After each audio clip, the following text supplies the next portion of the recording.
Ta, Ah, nasa bahay ka? oo, kararating lang. Nakararating mo lang. Alis ka ba? Hindi, bakit? Pupunta sana kami dyan ni Joy eh. Bakit? May papatulong sana kami sa scholarship. Ay, kayo, Junior? Hindi. Sa'yo. Makakatanggap kami ng libreng scholarship. Magbibideo lang tayo. Ah, vlog tayo? Hindi, magbibideo lang tayo tapos ikaw kunyari yung ikaw kunyari nagpalaki sa akin. Sige na. Sayang din. Bakit si mama mo ay vlogger din yun? Malayo. Hindi yung vlog. Hindi vlog. Ay, sige. Ha? May script pa yun. Meron. Hindi ka magsasalita, ako lang magsasalita. Ay, sige. Sige, punta ka dyan ha. Tatanggalin ko kay ngipin ko para maganda na. Basta mamaya, pupunta ako dyan. Ah, sige. Bye. Bye-bye.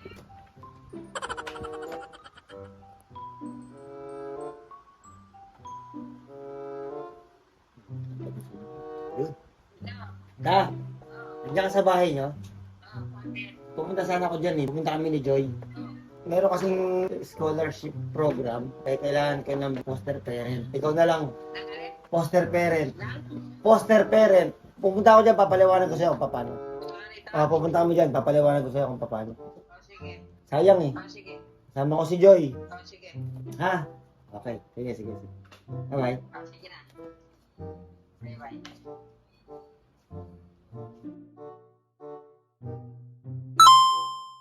Yun, magandang araw po. Ako nga po pala si Christian Clemente. Nag-a-apply po para sa inyong scholarship program. Mahirap lang po ang buhay namin. Kinakailangan po namin ng inyong programa. At ito po yung aking pamangkin, si Michelle May Feliciano. Siya po yung hinihingi ko ng scholarship sa inyo. Kita niyo naman po, yung buhay namin, napakasimple lang po. At siya nga po lang ang aking tita. Matagal na po siya nahinto sa trabaho kasi disgrasya po yung kamay niya sa bus. Dahil po sa disgrasya ngayon, siya po ay nagkaroon ng diferensya sa pagsasalita. Nung disgrasya po siya, naging ngungu po siya. Kaya po, tita po yung papasabi sa inyo. Tita. Ngungu ka. Ngungu ka kasi yan eh, nadisgrasya ka. Ngungu lang kasi mo, ngungu. Ikakat lang yan eh, ngungu ka mo. Hindi ngungu ka. Ngungu ka kasi ngungu. Ikat mo yun ha. Ulitin ko ta. Lagyan mo yung salita niyo. Kami po ay, siya po ay nadisgrasya. So nagkaroon po siya, matagal po siya na ospital na ano po yung kamay niya sa bus. So hindi na po niya nagagalaw yung kanyang kanang kamay. Sa dahilan po na rin nagkaroon po siya ng diferensya sa pagsalita, kaya po siya naging ngungu. Kaya sabihin po siya sa inyo.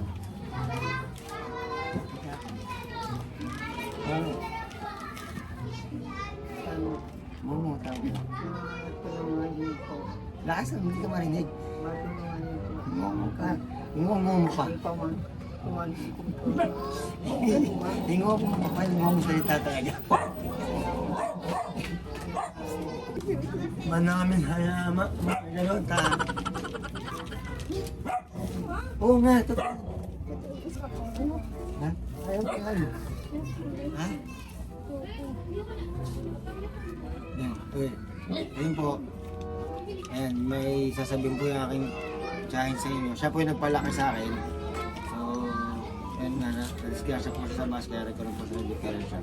Kaya, ayan, may sasabihin po siya sa inyo.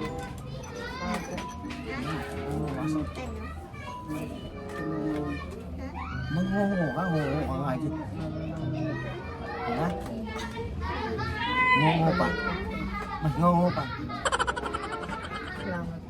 Salamat po. Hindi ka naman narinig eh. Yung malakas yung mas ngungu pa. Naalala kasi mo lang. Maraming alamat mo gano'n. Ha? Ayan, lalakas mo. Ayan, lapit ka. Ikakat natin yun. Maraming anak. Nagano ka lang ngungu ka. Ayan. Hindi. Ikaw naman sila tabi.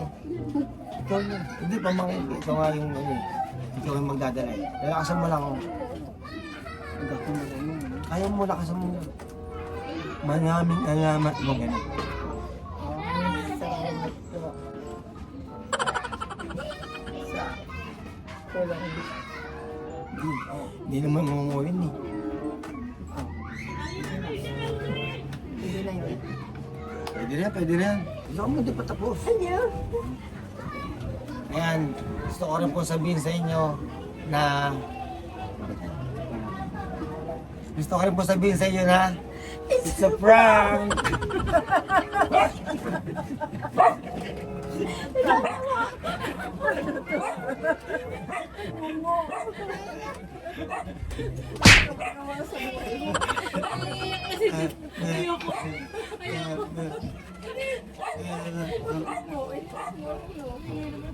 Yung aso kasi ang ingay. Sige na, bye-bye guys! Sasakyan mo lang, sasabihin ko ta ha. Tapos pag nagsalita ka dito, lalakasan mo ha, sa camera. Kasi medyo malayo yung cellphone. Hindi, sasabihin mo lang. Maraming salamat po. Sana matulungan niyo po kami sa inyong programa. Sana po tulungan niyo pang pamangkin ko. Para sa kanya?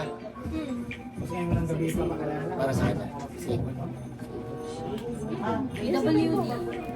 Sige. Okay lang kaya yun? Nasa camera siya. Okay lang. Wala namang ano kasi pinsa pa naman. Hindi na ito naka-play yan ha. Ready? Ito lalakasan mo yung boses mo kasi malayo yung cellphone eh. Ha? Lalakasan mo ha. Yun, magandang araw po. Ako nga po pala si Christian Clemente. Kami po ay nag-apply sa inyong programa na scholarship para po sa aking pamangkin na si Vanessa. Sana po matulungan niyo po kami. Kami po ay lumaki sa mga hirap na pamilya. Kaya po kami humihingi ng tulong sa inyo para sa aking pamangkin. Siya po ay isang PWD, kaya siya po si Vanessa. Medyo nahihiya po siya. Siya naman po ang aking tiyahin, nakakapatid po ng aking nanay. Siya po nagpalaki sa akin. Simula nung bata pa po siya na po yung nag-alaga sa akin. So, sana po matulungan niyo po kami. Si tita po, sa ngayon ay extra ng trabaho. Tapos, disgrasya din po siya. Tawa po na nahulog po siya sa tricycle. Dahilan po ng siya po ay naging ngongo. At siya po ang aking tita, si Tita Nelda Magsabi. Sasalita po siya sa inyo. Salamat, tita. Maraming salamat sa... Ngongo ka, nahulog ka sa tricycle. Ngongo ka. Nahulog ka sa tricycle. Ngongo, wala ka to. Ngongo ka.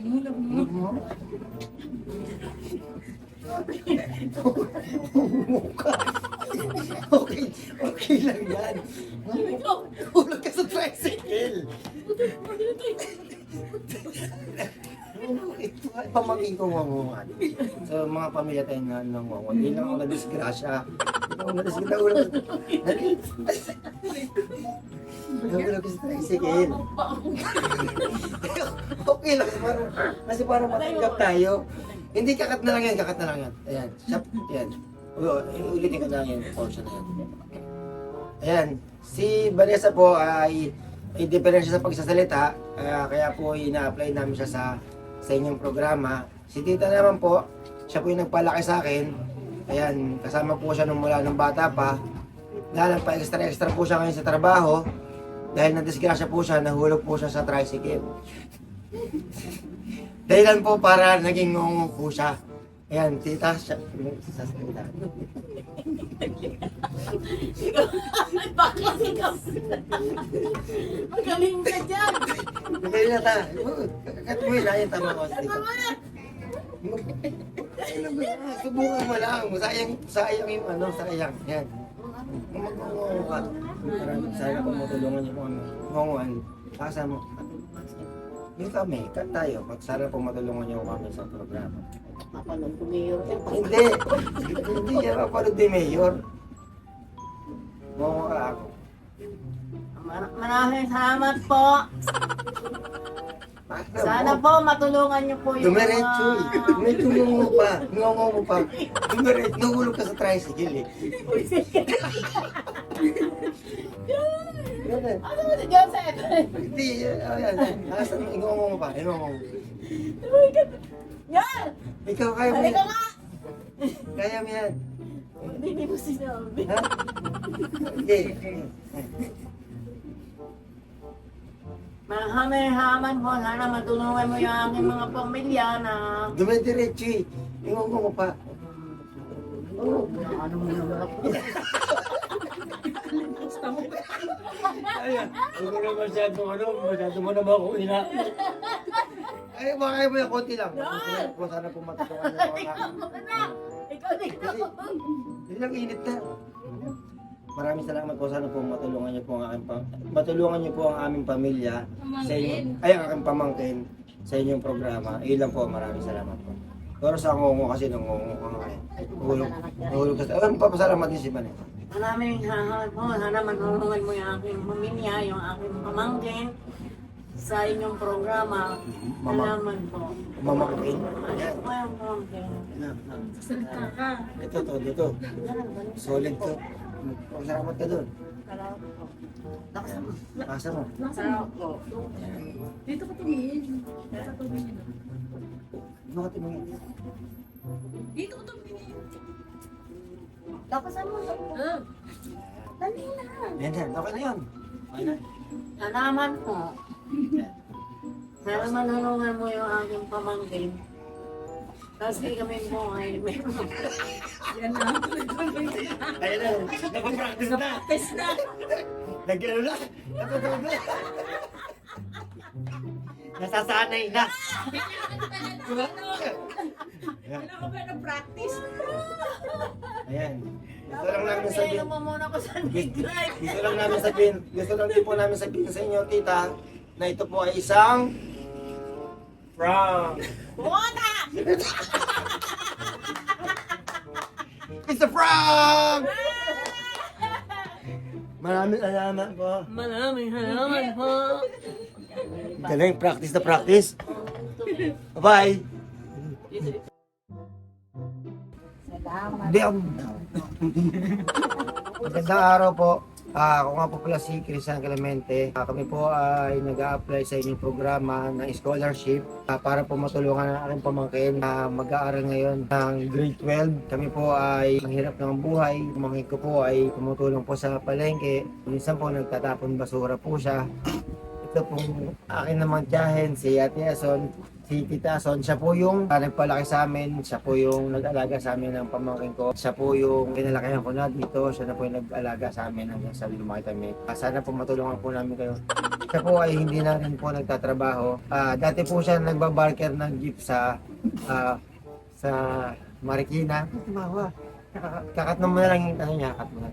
Barker po siya ng jeep, ng pila ng jeep sa Marikina. Minsan po wala po siyang pamasahe, masabit lang po siya sa jeep.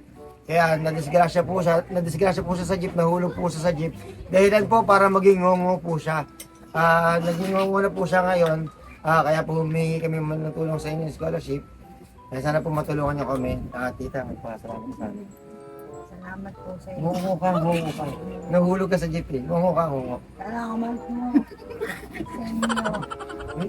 Dumidiretso eh.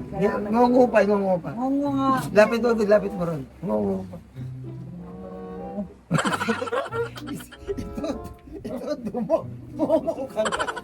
Ngongo ka, nahulog ka sa jeep eh. Nahulog ka sa jeep. Dapat. Salamat po sa inyo lahat. So, ulitin na lang. Ang tiyahin ko po ay barker po siya sa pila ng jeep. Minsan po wala po siyang pamasahe, sumasabit lang po siya sa jeep. Dahilan po ay nahulog po siya, nadisgrasya po siya. Kaya po siya, sumubsob po yung kanyang mukha, kaya po siya naging ngongo. Kaya po, ayan po. Salamat po. Ito po nga ako. Mga tuloy niyo ang mukha. Salamat po sa inyong programa. Maraming salamat at masarap matulungan niyo po aking mga pamangkin. Ayun. Ayan. Gusto ko rin po sabihin sa inyo na sa pamangkin ko at sa tiyahin ko na ito po ay isang prank!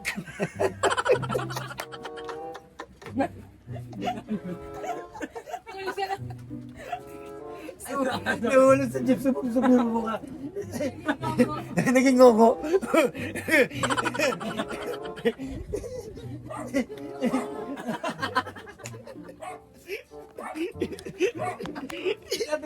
Tayo. Nananak mo. Naglaruan mo. Nahulog sa jeep. Abay mga auto. Abay.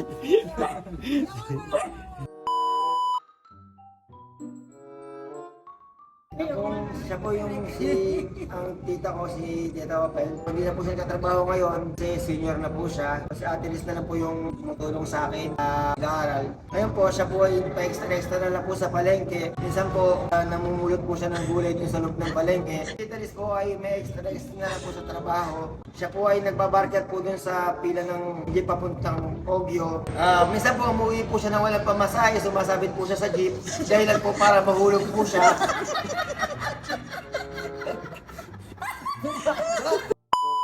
Ay, pa-extra na lang trabaho. Nagbabarket po siya ng jeep doon papuntang Fogyo. Isa po umuwi siya ng walang pamasahe, sumasabit po siya sa jeep. Kaya po siya na-disgrasya. Kaya po para maging hongo po siya. Tita, Sana po matulungan niyo itong pamangkin ko. hongo, Gano'n. hongo, ano? Ikaw nga. Ikaw nga. Ikaw nga po. Matulungan niyo po. Matulungan niyo. Ang pamangkin ko po ay matulungan. Hindi po hindi hongo pa. Hongo pa. Diretso. Kanta sa portion niya. Ba't naman yung boses ko ang maapekto yung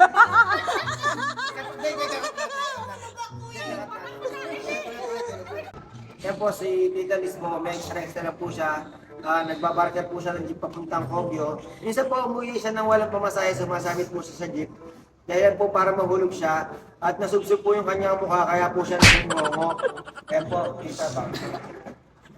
Sana po. Matulungan mo po.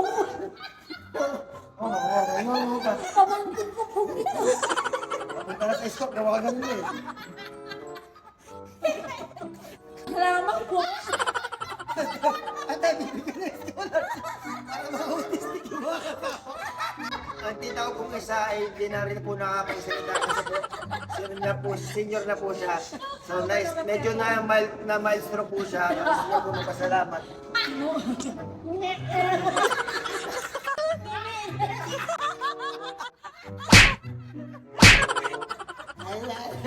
Gusto ko rin po sabihin sa inyo na kayong dalawa po ay naprank ko. Aray!